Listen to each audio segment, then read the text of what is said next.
মা খাদিজাতুল কুবরাকে কবরে রাখার পরে নবীজি কবর পারে বসে আছেন, মাটি চাপা দেওয়া হয়েছে, নবী বসে আছেন। সাহাবায়ে কেরাম বলে, ইয়া রাসূলুল্লাহ, অনেকক্ষণ হয়েছে, এবার আসেন ঘরে। নবী বলছেন, ও আমার সাহাবা, যিনি শুয়ে আছেন উনি আমার দুঃখের দিনের বন্ধু, আমার অসহায় সময়ের মধ্যে উনি সহায় হয়ে পাশে দাঁড়িয়েছেন।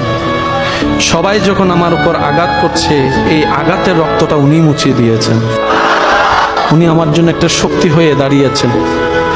আমার খাদিজা, আমার স্ত্রী, তোমাদের উম্মাহাতুল মুমিনিন। ইয়া রাসূলুল্লাহ, একটু ঘরে আসেন।